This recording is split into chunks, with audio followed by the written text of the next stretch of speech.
नमस्कार, city centre show में आपका स्वागत है। मुंबई से मैं हूं पूजा भारद्वाज और इस वक्त मैं मुंबई के शिवाजी पार्क में मौजूद हूं और मेरे पीछे आप देखें बाला साहब ठाकरे के स्मृति स्थल पर किस तरह से लोगों के पहुंचने का यहां पर लगातार सिलसिला जारी है। बाला साहब ठाकरे की 10वीं पुण्यतिथि है आज, बेहद खास दिन उनके समर्थकों के लिए, शिवसेना के समर्थकों के लिए, जिनके पहुंचने का सिलसिला यहां पर जारी है। खासतौर से अगर शिवसेना के लिए ये इलाका कहें शिवाजी पार्क तो बेहद अहम है, क्योंकि तमाम जो ऐसी राजनीतिक इवेंट्स हैं, कार्यक्रम हैं, यहाँ पर बड़े तौर पर होते आए हैं। एक अलग जुड़ाव है यहाँ के लोगों का उनसे, और जिस तरह से लोग यहाँ पर पहुँच रहे हैं, कुछ लोगों से क्यों ना बात करें, क्योंकि जब ऐसे वक्त में उनकी 10वीं पुण्यतिथि के मौके पर अब जब शिवसेना 2 गुट में बटी हुई है और लड़ाई इस बात की चल रही है कि बाला साहब ठाकरे किनके हैं, तो उस बीच में जो उनके समर्थक हैं, क्यों ना उनसे ज़रा बात भी कर ली जाए।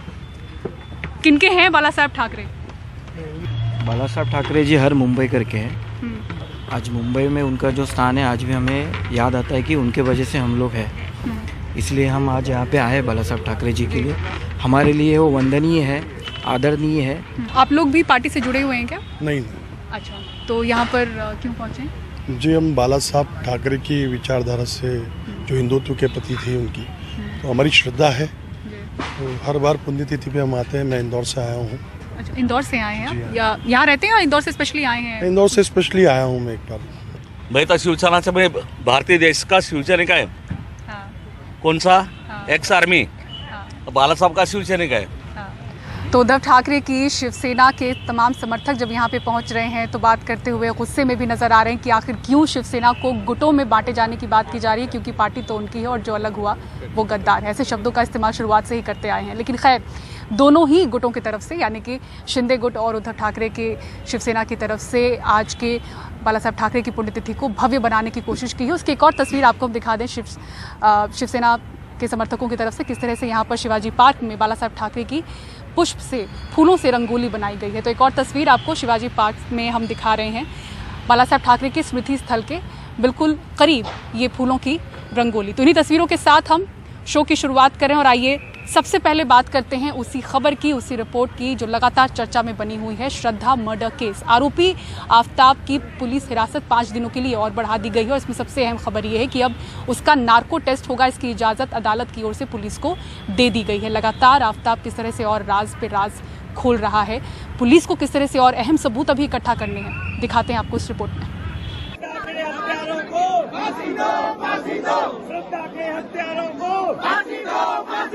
दिल्ली के साकेत कोर्ट में जब 4 बजे आफताब की वीडियो कॉन्फ्रेंस के जरिए पेशी हो रही थी, तब अदालत के बाहर वकीलों का हुजूम नारे लगा रहा था। हालांकि बार एसोसिएशन ने कहा कि ये विरोध निजी स्तर पर हो रहा है। ये इतना जघन्य अपराध था कि rarest of the rare category में इसको लोगों ने लिया, माना, और इस वजह से लोग इमोशनली इतने चार्ज थे कि उसके प्रति उनके जो गुस्सा, नफरत लोगों में थी आफताब के प्रति। मैं नहीं समझता कि किसी रिलीजन के या धर्म के आधार पे इस तरह की कोई टिप्पणी हुई थी, लेकिन आज की परिस्थिति में जो लोग इकट्ठे हुए, जब भीड़ इकट्ठी होती है तो कहीं ना कहीं जज्बात सामने आ जाते हैं। उन वकीलों की थी साहब? नहीं, आसपास के लोग भी थे, उसमें कुछ वकील भी थे, तो क्योंकि भीड़ खड़ी थी तो उसमें पता नहीं लगाया जा सकता कि कौन एक्चुअल में नारेबाजी कर रहा था। आफताब के मामले में पुलिस ने 5 दिनों की हिरासत मांगी। पुलिस ने बताया कि उसे शव के बहुत सारे हिस्से बरामद करने बाकी हैं। हत्या में इस्तेमाल हथियार भी बरामद करना बाकी है। इसके अलावा श्रद्धा का मोबाइल और हत्या के समय के उसके कपड़े भी तलाशे जा रहे हैं। पुलिस आफताब को हिमाचल ले जाकर पूछताछ करना चाहती है। पुलिस ने इसके अलावा नार्को टेस्ट की इजाजत मांगी, जो उसे मिल गई। पुलिस को लग रहा है कि आफताब बहुत सारी बातों में उसे गुमराह कर रहा है। शायद नार्को टेस्ट से कुछ टूटी कड़ियां जुड़े। जब भी कोई ऑफेंस सीक्रेसी में कमिट होता है, कोई आई विटनेस नहीं होता है, तो उसके लिए सर्कमस्टांशियल एविडेंस इंपॉर्टेंट हो जाता है। और सर्कमस्टांशियल एविडेंस, मान लीजिए एक्यूज चीज़ों को छिपा रहा है, नहीं बता रहा है, कोऑपरेट नहीं कर रहा है, तो उसमें नार्को टेस्ट करते हैं। वो जो भी बोलेगा उसके अंदर, मान लीजिए वो कहता है एक पार्ट मैंने फलां जगह उसका वहाँ पर छिपाया हुआ है, तो वहाँ जाके वो देखेंगे, अगर मिल गया तो वो स्टेटमेंट नार्को टेस्ट में रेलेवेंट हो जाती है। फिर क्या पुलिस ने ये भी बताया कोर्ट में कि आफताब क्या झूठ बोल रहा है जो नार्को टेस्ट करने की जरूरत पड़ी है? क्या उसकी जो चीजें पुलिस को बरगला रहा है? डेफिनेटली हालांकि मैं प्रेजेंट नहीं था वहाँ पर और मैंने वो वर्चुअल हियरिंग सुनी भी नहीं है, बट डेफिनेटली जब नार्को टेस्ट हो रहा है तो पुलिस ने यही कहा होगा ये कोऑपरेट नहीं कर रहा, हमें सच नहीं बता रहा तरीके से। उधर श्रद्धा के पिता ने एनडीटीवी से बातचीत में कहा है कि बेटी के कत्ल की खबर सुनकर वो बेहोश होकर गिर गए थे।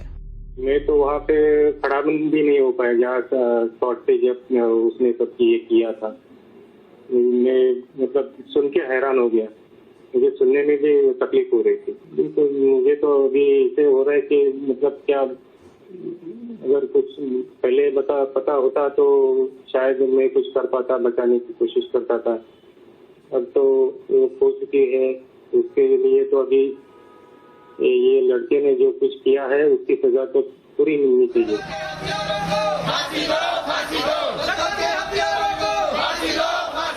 इस जघन्य हत्याकांड की गूंज पूरे देश में है। ऐसे में पुलिस नहीं चाहेगी कि उसकी जांच में कोई कमजोर कड़ी रह जाए।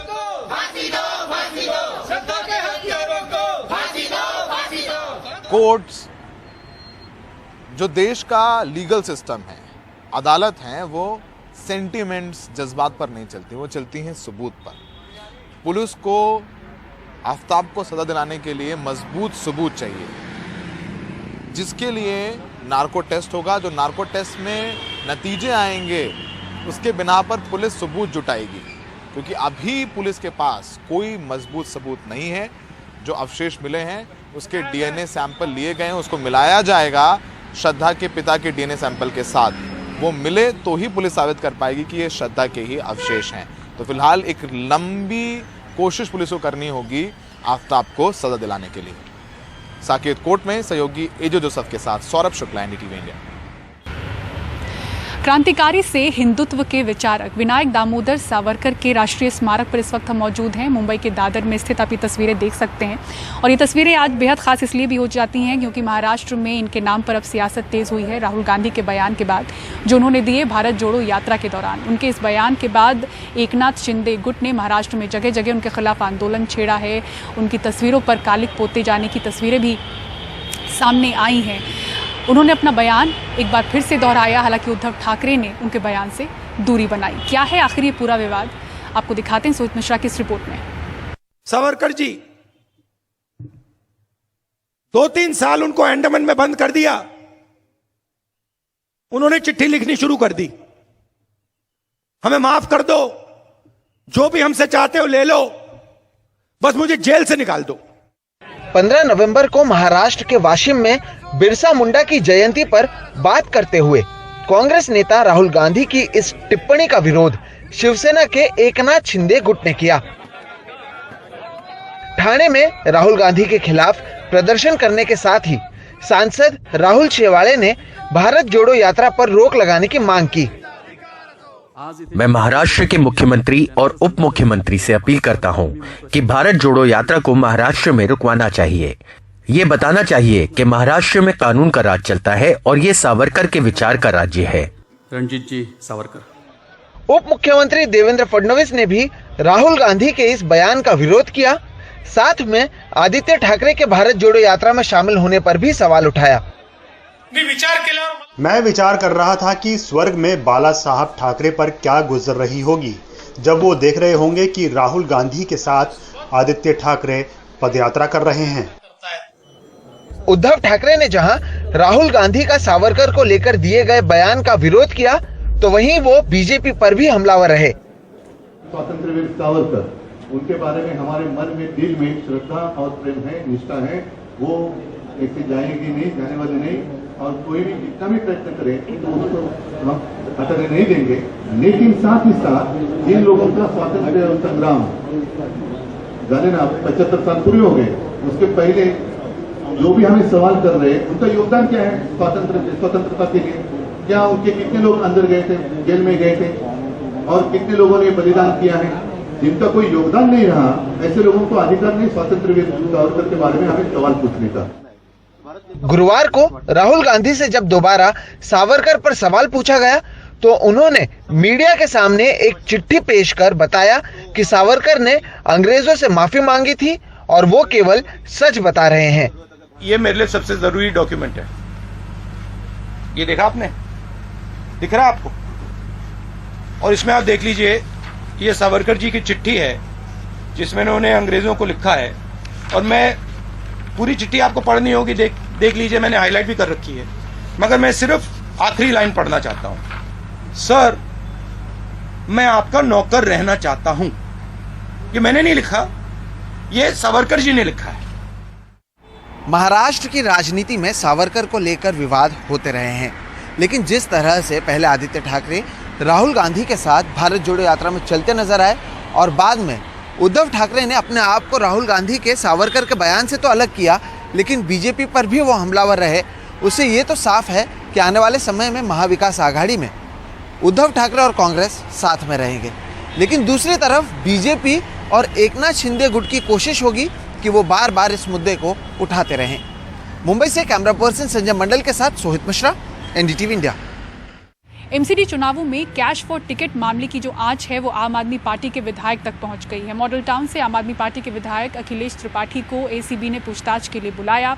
उन्होंने दावा किया कि एंटी करप्शन ब्रांच ने जिसे रंगे हाथों पकड़ा है वो शख्स उनका रिश्तेदार नहीं है। गुरुवार सुबह एंटी करप्शन ब्रांच के दफ्तर पूछताछ के लिए पहुंचे आम आदमी पार्टी के विधायक अखिलेश त्रिपाठी ने दावा किया कि 33 लाख रुपए के साथ जिस शख्स को गिरफ्तार करके उनका रिश्तेदार बताया जा रहा है वो उनका रिश्तेदार नहीं है। उल्टा शिकायतकर्ता पर ही आप विधायक ने आरोप लगा दिए।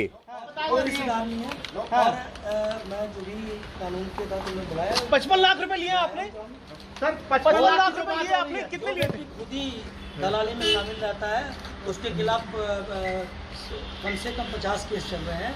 उसमें इंस्पेक्टर जो जांच कर रहे थे अशोक गेट थाने में, उसके खिलाफ सब इंस्पेक्टर वीडियो आई है कि उनके खिलाफ लगाया कि उन्होंने उनका मोलेस्टेशन करने की कोशिश की अपनी पत्नी का।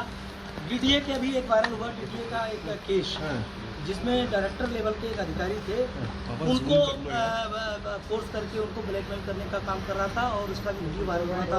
पीछे ऐसा व्यक्ति जो अपने भाई भतीजों को चाकू से मारता है, उसका केस दर्ज है और लोगों को कम से कम 10 लोगों को जो है इसने, जिस व्यक्ति ने रेप के केस में फॉल्सली लोगों को झूठा आरोप लगाने का आदत है इसका, तो ऐसे लोगों के खिलाफ बोलना वाजिब में समझता है।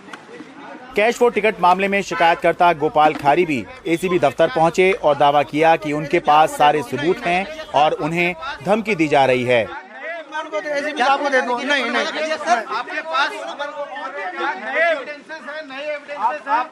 नए भी है, पुराने भी है मेरे पास।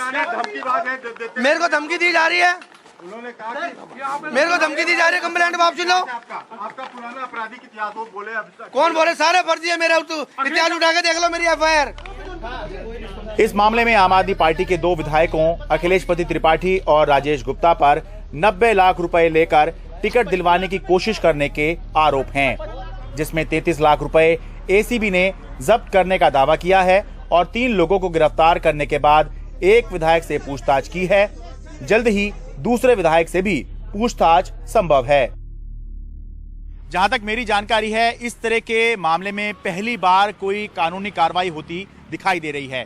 यह भी ध्यान रखना जरूरी है कि रिश्वत देना और रिश्वत लेना दोनों ही अपराध हैं। इसलिए इस मामले में या फिर ये मामला किस तरह और कब अपने अंजाम तक पहुंचेगा, इस पर विशेष नजर बनी रहेगी। दिल्ली से अपने कैमरा सहयोगी कानन पात्रा के साथ मैं शरद शर्मा, एनडीटीवी इंडिया। रविवार की सुबह उदयपुर अहमदाबाद रेलवे पटरी पर विस्फोट हुआ। ये जो ब्लास्ट था उसे राज्य की सुरक्षा एजेंसियां आतंकवादी हमला मान रही है। हालांकि इसके पीछे कौन था, किसकी साजिश थी, इसका पता अब तक नहीं लग पाया है। हर्षा कुमारी सिंह की रिपोर्ट देखिए। उदयपुर अहमदाबाद रेल ट्रैक पर ब्लास्ट को राज्य की सुरक्षा एजेंसियों ने आतंकवादी हमला माना है। रविवार की सुबह उदयपुर अहमदाबाद रेलवे पटरी पर विस्फोट हुआ था। कुछ घंटों में इस पटरी से असरवा उदयपुर एक्सप्रेस ट्रेन का गुजरना था। सुरक्षा एजेंसियों के मुताबिक इस ब्लास्ट का मुख्य उद्देश्य ट्रेन में बैठे लोगों को टारगेट किया जाना था, लेकिन इस साजिश के पीछे कौन था, पुलिस अब तक ये नहीं बता पाई है। केस वर्कआउट करेंगे, इन्वेस्टिगेशन के क्या क्या आयाम हो सकते हैं उन पर भी स्पॉट पे विचार विमर्श किया है। अभी कुछ प्रश्न हमारे बकाया हैं, तो उन प्रश्नों पे आपस में जब सामूहिक चर्चा करेंगे, ब्रेनस्टॉर्मिंग करेंगे, तो उसके बाद स्थिति और स्पष्ट होगी लेकिन ये विश्वास है कि ये केस वर्कआउट होगा। ये तो लगभग स्पष्ट है सभी को कि जिस हिसाब से ये एक्टिविटी की गई है तो डिस्ट्रप्शन की एक्टिविटी है, सबोटाज की एक्टिविटी है और किसी भी तरह से इसमें कोई मेरे ख्याल से संदेह नहीं होना चाहिए किसी को। पुलिस की चिंता इससे ज्यादा बढ़ गई है कि भारी मात्रा में इस इलाके में विस्फोटक भी बरामद हुआ है। ट्रैक से करीब 70 किलोमीटर दूर आसपुर सोम नदी के किनारे झाड़ियों में 186 किलो विस्फोटक सामग्री मिली है। पुलिस को लगता है ये विस्फोटक जेलेटिन स्टिक्स इस हादसे से जुड़े हुए हैं। इससे पहले नदी में से भी जेलेटिन स्टिक्स बरामद हुई थी। ये सब धौलपुर की एक फैक्ट्री में बनी थी और वहां से अजमेर एक डीलर को भेजी गई थी। इस सबूत के अलावा NIA, NSG और सेंट्रल IB एजेंसियों की टीमें अब तक आरोपियों के बारे में कोई खास सुराग नहीं जुटा पाई है। जयपुर से हर्षा कुमारी सिंह, NDTV इंडिया।